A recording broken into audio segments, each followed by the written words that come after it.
وأتوب إليه.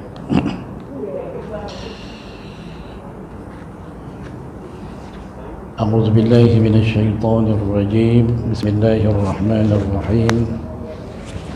السلام عليكم ورحمة الله وبركاته. الحمد لله رب العالمين، وبه نستعين على أمور الدنيا والدين، والصلاة والسلام على أشرف الأنبياء والمرسلين وعلى آله وأصحابه أجمعين.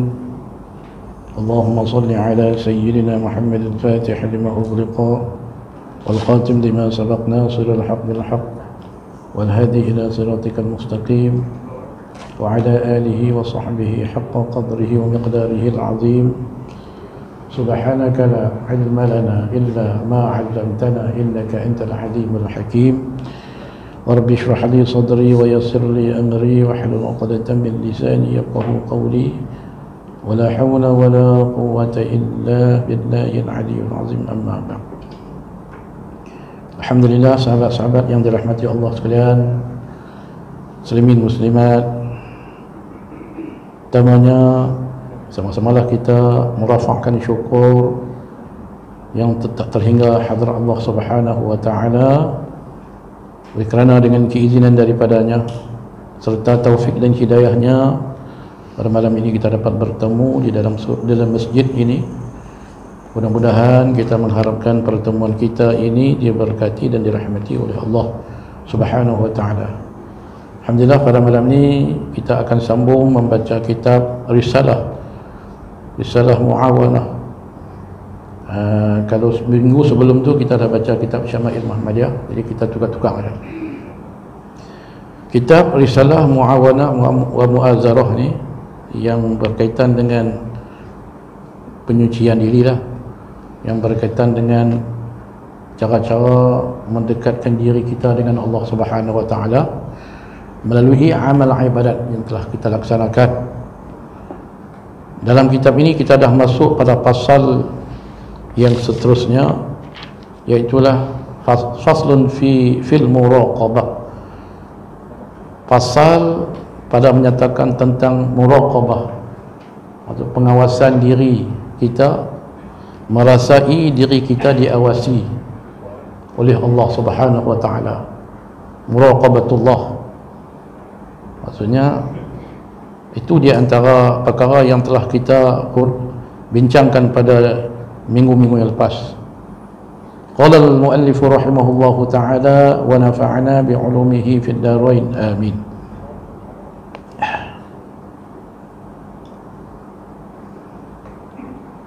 Dan manakala melihat engkau daripada diri engkau itu segan, jadi dia buah bahasa Kedah tu, bahasa utara, Tani dengan utara.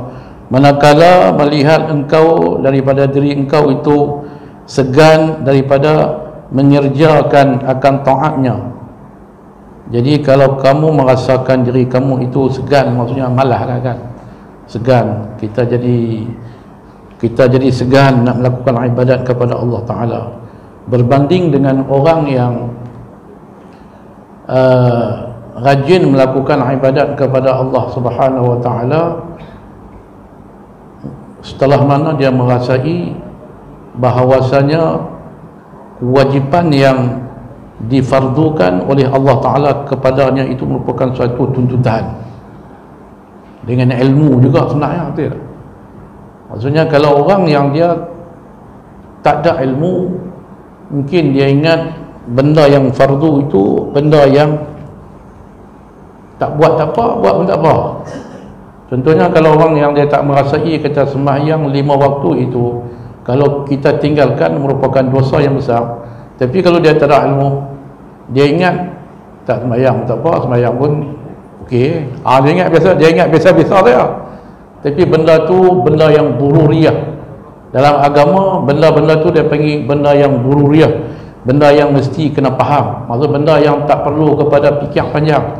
Bila kita masuk dalam agama Islam, benda-benda lagu tu yang selalunya diberitahulah, benda-benda fardu ni. Yang kedua, apabila dia rasa diri dia ni tidak merasai diri dia itu muraqabatullah, dia tak merasa diri dia itu diawasi oleh Allah Ta'ala. Dia rasa dia jauh dengan Allah Ta'ala, ataupun dia tidak merasai sesuatu dengan Allah Ta'ala. Mungkin yang pertama disebabkan dia tak kenal sifat-sifat Allah Ta'ala. Kalau dia kenal sifat-sifat Allah Ta'ala, Allah Ta'ala maha melihat, Allah Ta'ala maha mendengar, Allah Ta'ala maha mengetahui, Allah Ta'ala maha melihat, mendengar, maha mengetahui. Allah Ta'ala melihat sesuatu yang terang, gelap, jelas, tak jelas, semua Allah Ta'ala melihat. Luar dalam Allah Ta'ala dapat melihat. Penglihatan Allah Ta'ala inkishaf, nyata, terang, terdedah, tidak ada sesuatu yang tersembunyi. Maka dia rasai kalau dia tak buat suatu kebaikan, Allah Ta'ala tahu. Kan. Tetapi kalau lagu tu pun, maksudnya dia tak dapat juga, lagu tu pun tak dapat juga, dia tak boleh rasa, kata Allah Ta'ala melihat. Dia tak boleh rasa, kata Allah Ta'ala mengetahui. Dia tak boleh rasa, kata Allah Ta'ala menguasai dia. Maka di sini dia kata apa? Dan manakala melihat engkau daripada diri engkau itu segan daripada mengerjakan taatnya dan cenderung kepada maksiat. Kalau segan juga cenderung kepada maksiat, maka memperingat olehmu akan dia ingat diri kita dengan bahawasa Allah Ta'ala mendengar akan dikau. Maksudnya siapa tadi ya? Dan melihat ia akan dikau, dan mengetahui ia akan hati engkau. Hati kita maksudnya dalam hati kita pun Allah Ta'ala tahu. Kita bisik dalam hati kita pun Allah Ta'ala tahu. Sebab itu saya cerita bahwasanya Nabi dia yang dia utuskan, kadang-kadang Nabi ni dia tahu apa bisikan di antara dua orang ni. Tadi yang bisik nak bunuh aku kan, dia terkejut, macam mana kamu tu ya Rasulullah? Kan. Ataupun sahabat mai seorang, dia kata mai duduk dekat dengan aku, apakah memang benar kamu datang ini untuk bertanyakan suatu kebaikan terhadap aku? Ya Rasulullah, bagaimana kamu tahu?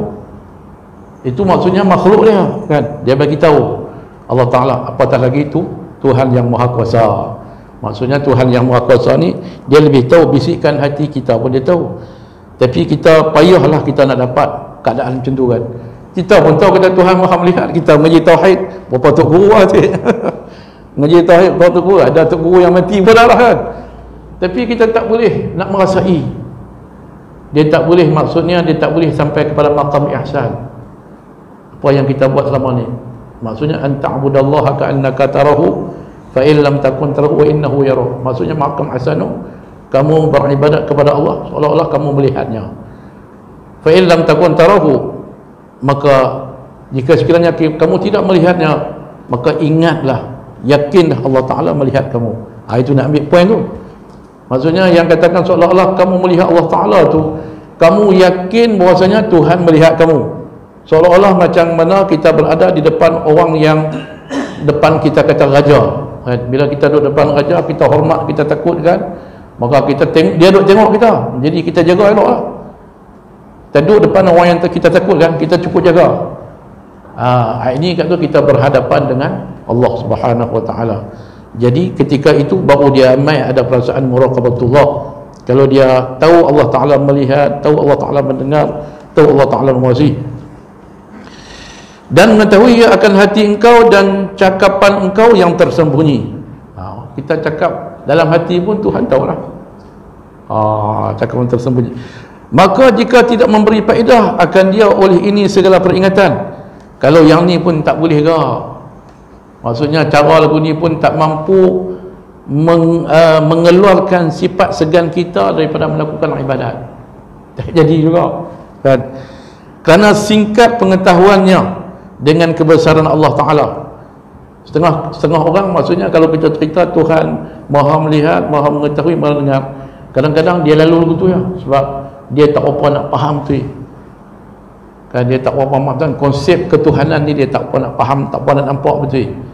Dia ingat Tuhan ni pun mungkin kalau kadang-kadang tak buat dia pun lalai kot, dia ingat begitu. Dia ingat Tuhan boleh terlepas pandang begitu ya.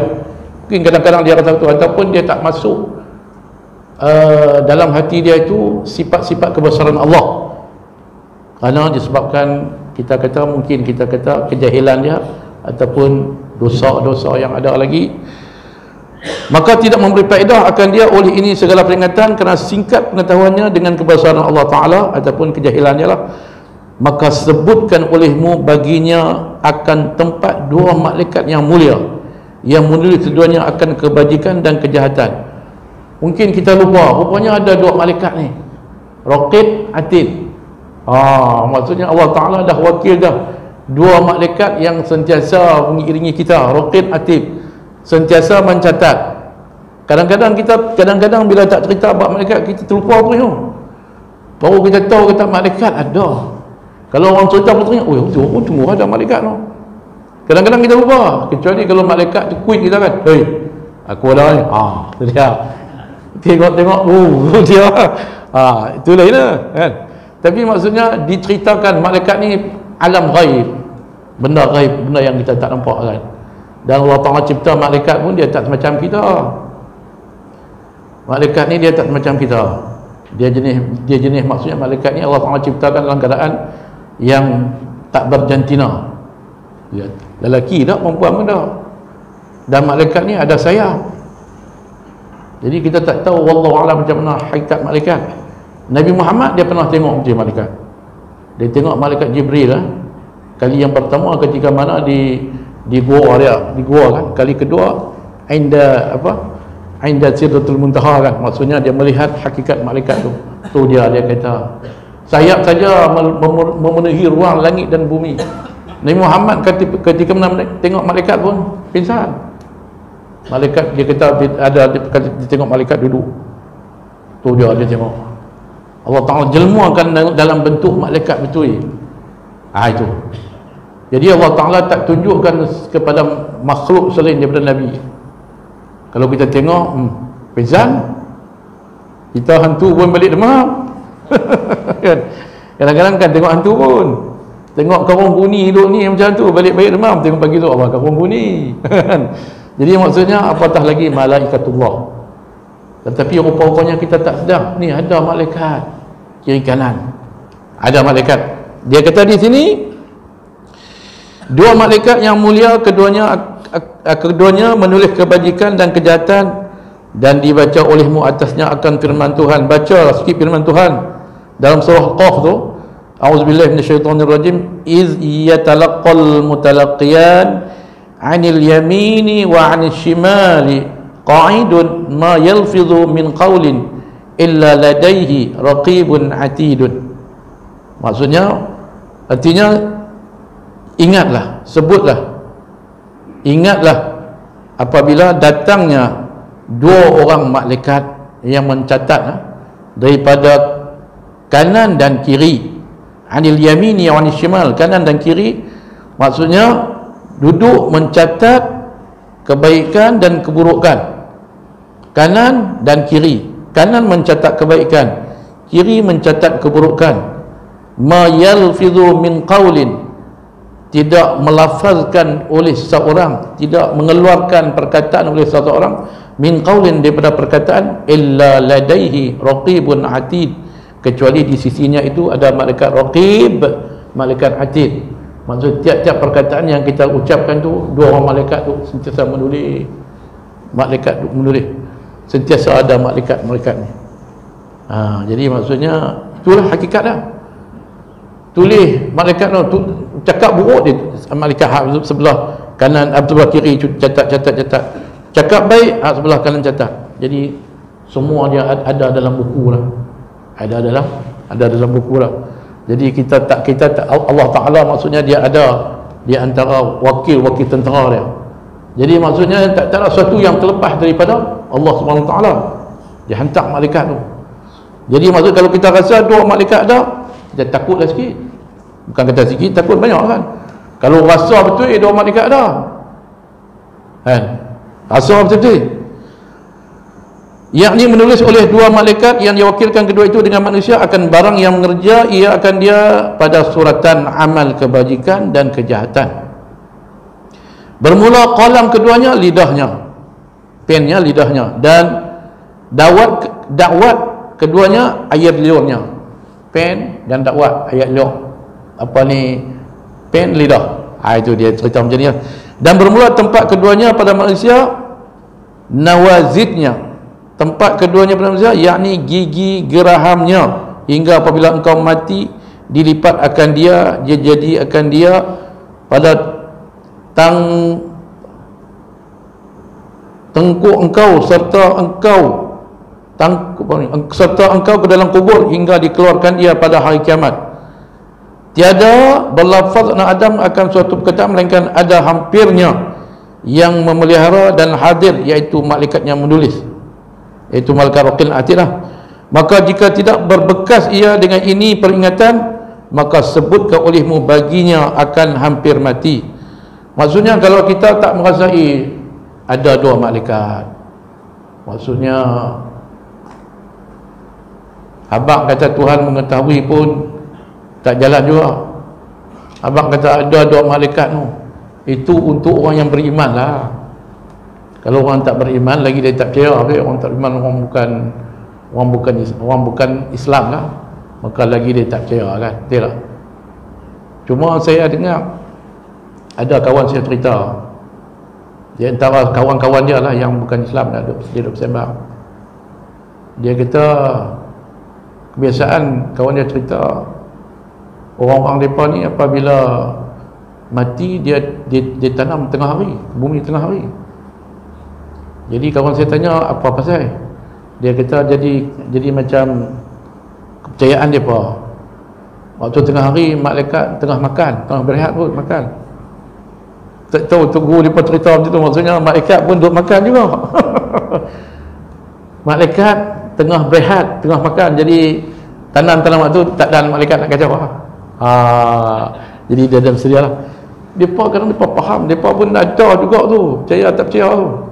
Saya pergi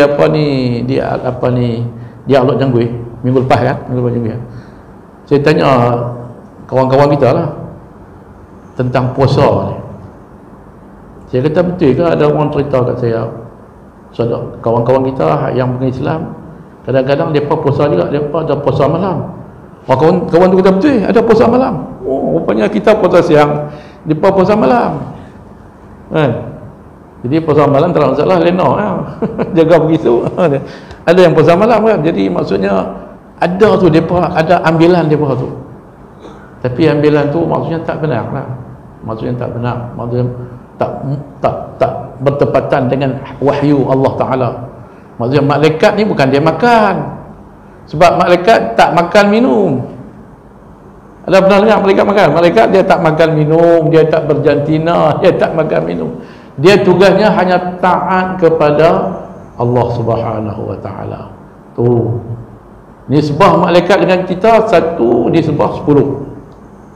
Makhluk Allah Ta'ala ni, malaikat dengan kita 1 nisbah 10. Malaikat walaupun tak berjantina, tapi lebih 10 kali ganda banyak berbanding dengan kita makhluk Allah Ta'ala yang lain. Manusia, jin, jenis beranak pinak tu. Manusia jenis ada lelaki perempuan, jin, hantu setan pun ada lelaki perempuan juga, beranak pinak. Kita dengan jin lagi banyak lagi. Saya baca, guru saya beritahu, kita dengan jin ni 1 nisbah 10. Kan, maksudnya kajian para alim ulama lah, 1 nisbah 10 maksudnya 10 kali ganda banyak daripada kita. Tu dia. Cuma dia pada alam dia kan. Itu dia antaranya. Jadi maksudnya kita kata, kalaulah malaikat pun dia tak merasai kata adanya malaikat pada sisinya untuk mencatat kebaikan dan keburukan, maka dikata di sini maka jika tidak berbekas ia dengan ini peringatan, maka sebutkan olehmu baginya akan hampir mati. Cerita hampir mati pula, akan hampir mati, dan bahwasanya sehampir-hampir yang gaib yang dinanti akan dia dan menakuti olehmu akan dia dengan melanggarnya atas yang lain daripada engkau, dan bahwasa mati itu bila-bila turun ia dengan dia, padahal kita pun tidak tu. Maksudnya ingat mati, hampir mati, Maksudnya apabila mati, nak hampir mati ni maksudnya, seorang tu apabila sebut mati, dia takutlah, betul tak? Dia takutlah sikit. Sebab tu bila cerita bab mati ni orang tak bagi tu sampai tahun bila tu lagu bila Israel datang memanggilkan, diharamkan tu kan apa pun. Kalau kita dengar kata-kata tu pun bukan dia maki kita pun kan, ataupun bukan dia cakap benda-benda ni. Bila Israel datang memanggilkan, terkujur tubuh lah. Tapi rupa-rupanya orang takut kan. Orang takut tu berarti dia tahu betul-betul yang Israel tu ada kan. Maksudnya bila kita sebut bab mati ni, semua orang takut. Apabila kamu malas nak sembahyang, kamu malas nak buat kebaikan, ketika mana kamu malas sembahyang tu, kamu mati. Buat macam mana? Kalau ketika mana kamu dah kata saya tunggu, saya ingat saya nak main kat masjid, tunggu pencen tak lama lah, setahun lagi lah. Saya apa ni, tak puas lagi pun nak sorong kan. Ada lagi kita kata pencen dia ambil 60, umur 50 hingga 60 dia dah rasa tak puas lagi nak sorong. Malam masih muda kan. Tapi macam mana kalau sebelum pencen mati tu, apa yang kamu boleh buat berjumpa dengan malaikat nanti? Gitu. Sebab tu dalam Quran Allah Ta'ala sebut, falaula iza balaghatil hulqum wa antum hayna idzin tanzurun wa nahnu aqrabu ilaihim walakin la tubsirun. Falaula iza balaghatil hulqum, maka ingatlah ketika mana nyawa roh sampai ke hulqum, wa antum hayna idzin tanzurun, ketika itu kamu boleh tengok tapi tak boleh buat apa kan. Ketika mana roh sampai kepada hulqum, kamu yang ada pun tengok tak boleh buat apa. Orang yang roh sampai hulqum boleh tak boleh buat apa. Dia tak boleh nak kata tolong tarik masuk balik, tak boleh. Ada tak jumpa lagi ada tak orang jumpa lepas? Tak ada lagi. Orang pingsan ada.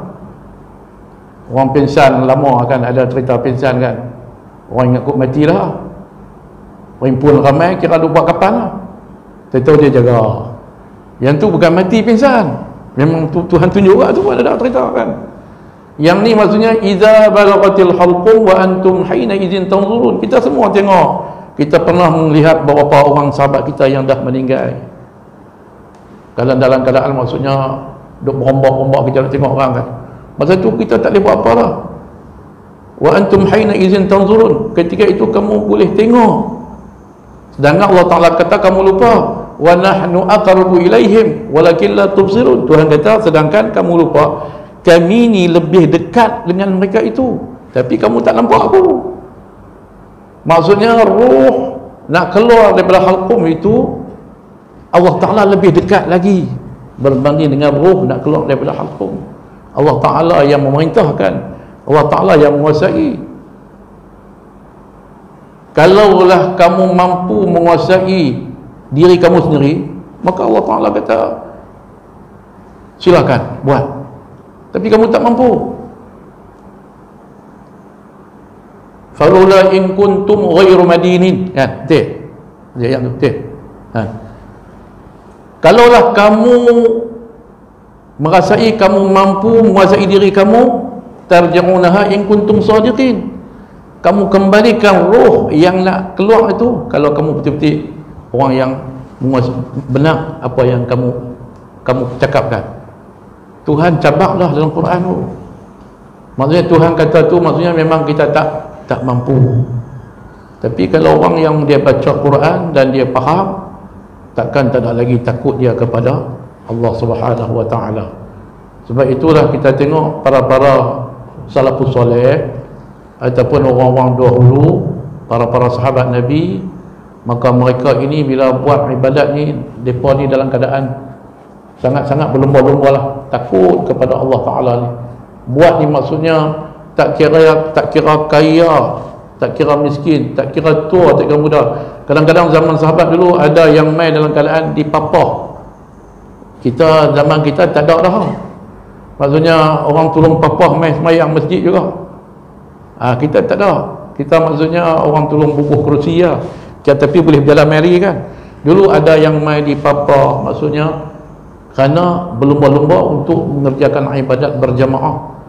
Ada di antara sahabat Nabi itu, kadang-kadang dia jumpa Nabi SAW, dia kata, ya Rasulullah, dia kata, bagaimana dengan kami ini? Rasulullah kata, kenapa? Saudara-saudara kami yang dah meninggal, mereka berpuasa dan sembahyang macam kami juga, mereka melakukan ibadat macam kami juga, tetapi mereka kaya daripada kami. Jadi mereka lebih di situ. Bagaimana kami nak buat? Jadi sahabat-sahabat Nabi tanya Nabi tentang bagaimana nak boleh pahala sama dengan mereka, sedangkan mereka ini buat kerja ibadat sama dengan kami, tapi mereka lebih pasal mereka senang kaya kan. Mereka membelanjakan harta mereka ke jalan Allah. Sahabat Nabi tanya lagu tu. Mereka tak pernah jumpa Nabi tanya, ya Rasulullah, kawan-kawan kami itu kaya banyak lah, kami sembahyang setahun 20 tahun lah, tak kaya-kaya lagi, macam mana? Mereka tak tanya Rasulullah tu. Kalau ada pun seorang ya, Sa'labah kan. Yang lainnya mereka tanya tu untuk nak berlumba-lumba untuk akhirat. Nabi kata tak apa, ada habuan. Nabi kata, kalau kamu tak boleh membelanjakan harta ke jalan Allah kerana kamu kurang di situ, kamu ada cara lain. Kamu banyak zikrullah, itu pun dikira sedekah juga. Banyak zikrullah, banyak istighfar, banyak tasbih, banyak tahmid, banyak selawat, banyak lagi kan. Selain daripada itu, membuang segala kekotoran daripada masjid, membuang segala benda yang menyakitkan apa di jalan, tolong orang yang kita mampu. Itu semua sedekah, pahala dia boleh menyamai orang-orang yang senang juga. Orang yang senang dia cara dia pahala kan. Maka dia pun boleh buat, kerana mereka merasai muraqabatullah, pengawasan Allah Subhanahu wa ta'ala tu. Sebab itu kita cerita para sahabat ni, bila mereka dengar cerita tentang kebesaran Allah, maka mereka mengalir air mata. Sahabat Nabi ni ada di antara yang saya cerita dulu, Sayyidina Umar, sampai ada kesan dia punya lompok, kesan dia menangis kerana Allah Ta'ala. Jaranglah kita jumpa. Dulu cerita Imam Abu Hanifah. Imam Abu Hanifah ni, jiran dia dengar malam-malam dia duduk menangis. Dia kayau ni maksud tak kerana Allah lah, menangis kerana Allah. Dan kita ulama-ulama galakkan supaya kita seorang-seorang kita ni duduk seorang-seorang ni duduk tengah malam ke, kita minta ampun kepada Allah Ta'ala sehingga keluar air mata. Cuba tengok. Kalau tak boleh berbawang ni. Orang berlakon berbuang kan, bagi keluar air mata. Bukan maksudnya bagi rasa, bila keluar mata hati kita jilmut tu. Maksudnya ayat mata keluar itu dia sebagai saksi di akhirat nanti. Ayat mata kita menangis kerana Allah. Payah juga betul tak? Payah. Kalau duduk ramai-ramai ni tak jadi. Kita nak kerja-kerja buat qiyam lail kan, buat qiyam lail tambah lampu cerah pula. Segi kawan tengok, tak syok kan, tak jadi. Kalau kelam pun kadang-kadang rasa tak pernah syok, dia modus seorang-seorang. Kita kena juga menangis kerana Allah Subhanahu Wa Taala. Kalau tak boleh, berarti hati kita tu dia agak keras sikit lah. Dia kena begitu. Sebab orang-orang dulu selalu begitu ceritanya. Imam Abu Hanifah ni sampai jiran dia tegur dia terkejut no. Sampai kedengaran daripada jiran dia menceritakan tentang dia dengar tiap-tiap malam dia menangis Allah, sehingga dia rasa, maksudnya dia takutlah jadi macam jadi takabur pula kan. Maka Imam Hurifah dia daripada hari itu dia kata, aku nak buat ibadat lebih daripada apa yang kawan ni bagi tahu lagi. Maka dia kemas semua buat ibadat. Itu yang kita cerita Imam Abu Hanifah ni, apabila orang ambil wudu, ayat wudu yang keluar daripada seorang tu, Allah Ta'ala tunjuk bila dia nampak tu kotor. Maksudnya bila kita ambil wudu ni, berarti kita membuang kekotoran, dosa. Dia nampak kotor yang keluar daripada ayat yang keluar daripada anggota wudu. Dia nampak Imam Abu Hanifah, Tuhan buka hijab kat dia kan, bagi dia nampak. Itu kita kata pandangan para ulama yang maksudnya dekat dengan Allah Subhanahu Wa Taala. Itu sampai kepada maqam muraqabatullah lah, depa hampir dengan Allah. Depa rasa Allah sentiasa berada di mana-mana. Allah sentiasa melihat depa kan. Baik itu depa ni tak rasa takutlah kepada Allah Subhanahu Wa Taala. Tak rasa takutlah kepada makhluk selain daripada Allah Subhanahu Wa Taala. Saya pergi sembang dengan seorang, saya pernah lah pergi pusat inabah kan. Pusat inabah tu dia buka di tengah hutan tu. Dia ceritalah pengalaman dia buka pusat inabah di tengah hutan. Dia kata dia mana tempat tak ingat lah. Dia sebelum Kuala Nerang tu kan, hutan lah masuk dia, dalam hutan. Dia cerita dulu mana ada siapa, dia yang pergi pegang. Dia kata rimau pun ada, rimau mai ni. Tapi oleh kerana kawan ini, dia ustaz ini, dia belajar di Indonesia, dia belajar di tarekat lah, tarekat Qadiriyah Naqsyabandiyah dengan ulama di Indonesia ni kan. Sampai tu dia mengaji ilmu agama lah. Mungkin sampai kepada dia makam muraqabatullah tu, mungkin sampai kepada perasaan yang dia tak pandang yang kuat kecuali Allah Ta'ala kan. Jadi maksudnya dia tak takut walaupun makhluk yang kita kata binatang buah itu pun dia tak takut lah. Itu yang cerita Pak Sumit kan, ada cerita Pak Sumit, ada kawan saya cerita lah. Kawan saya ni duk pergi ziarah dia masa kawan saya di sekolah lagi. Kawan saya kata dia pergi dengan kawan dia pergi ziarah masa Pak Sumit duk tengah dapat lagi. Pak Sumit ni waktu dia nak beruzlah kan, dia nak atas bukit. Dia kata malam-malam pasang lampu atas bukit, sorang-sorang dia. Nampak. Tapi orang macam tu dia muraqabatullah dia tinggi lah. Dia merasai, maksudnya dia merasai itu beserta dengan keyakinan yang ada pada dia itu sampai maqam lah kita kata tu. Seorang tu sampai maqam dia, maka dia tak takut dah selain daripada Allah Ta'ala. Atas bukit tu tentulah ada benda-benda selain daripada manusia. Jadi maksudnya kita tengok bagaimana kehebatan mereka kan. Sayyidina Umar radhiyallahu anhu ketika mana nak buka Mesir,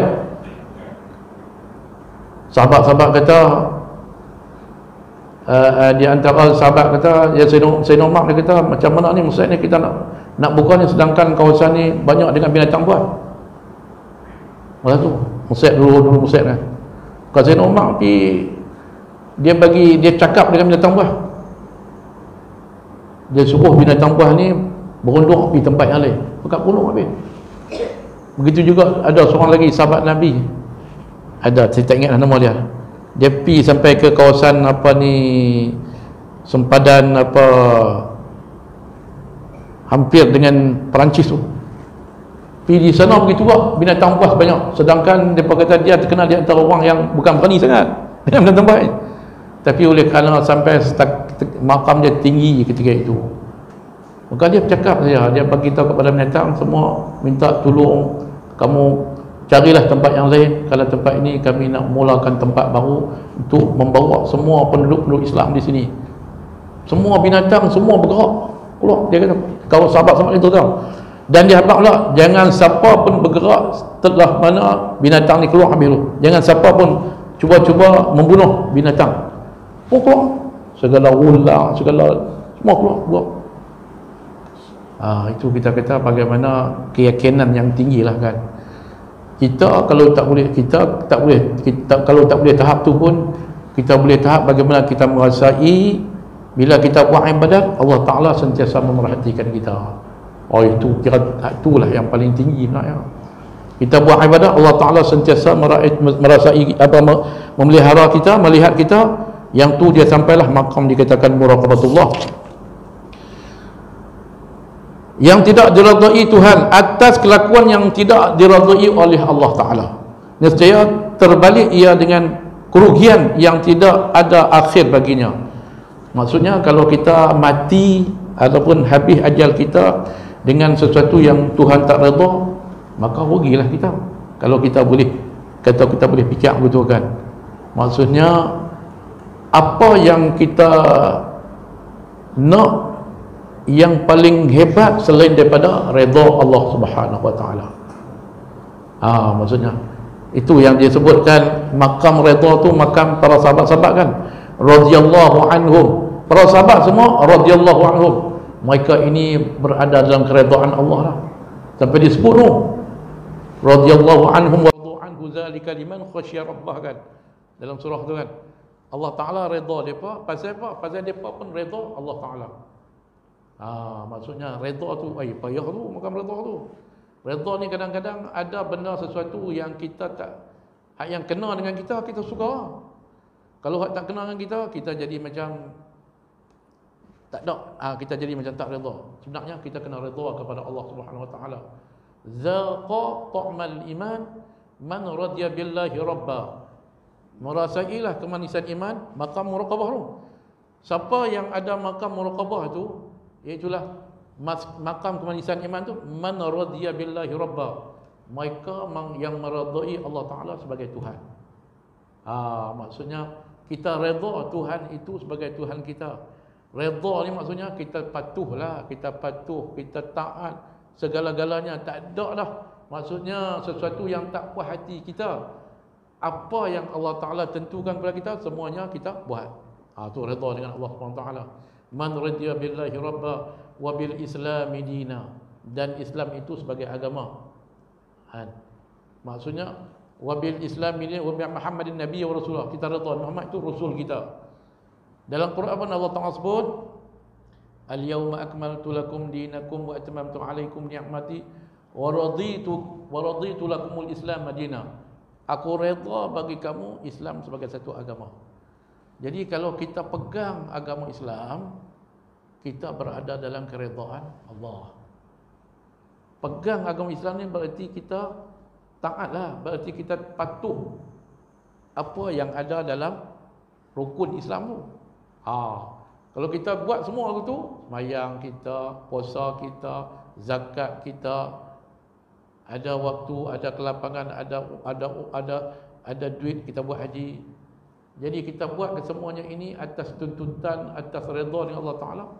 Dia dah. Dan sahabat Nabi kata, ya Rasulullah, apakah aku boleh masuk syurga dengan aku melakukan segala yang difardukan oleh Allah Ta'ala dan aku meninggalkan yang diharamkan oleh Allah Ta'ala? Tak lebih daripada tu, aku boleh masuk syurga tak? Ya Rasulullah kata. Maksudnya melakukan sesuatu yang difardukan oleh Allah Ta'ala. Sembahyang, puasa, zakat, semua fardu semua kita buat. Lepas tu meninggalkan yang halal, meninggalkan yang haram, melakukan yang halal. Maka Rasulullah kata, semestinya lah kamu masuk syurga. Kan? Ni masalahnya pasal kadang-kadang haram, kadang-kadang buat juga kan. Hak halal, haram buat juga sikit. Kadang-kadang ada benda-benda yang Allah Ta'ala tak redha, dia buat juga. Maka maksudnya dia tak akan mendapatlah makam kemanisan iman itu. Itu dia antara dia. Masuk tu. Baik. Kita berhenti sampai tekat.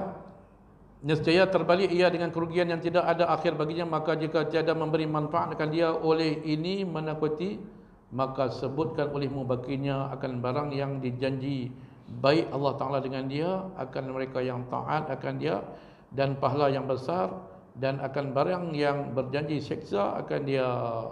Wallahu a'lam bissawab. Panjang dia punya cerita dia. InsyaAllah kita sambung pula pada minggu akan datang. A'udzubillahi minasyaitonir rajim. Bismillahirrahmanirrahim. Alhamdulillahirabbil alamin wassalatu wassalamu ala asyrafil anbiya wal mursalin wa ala alihi wa sahbihi ajma'in. Allahumma ighfir lana ذنوبنا والإخواننا الذين سبقونا بالإيمان ولا تجعل في قلوبنا غلا للذين آمنوا ربنا إنك رؤوف رحيم. اللهم أرنا الحق حقا وارزقنا اتباعه وأرنا الباطل باطلا وارزقنا اجتنابه.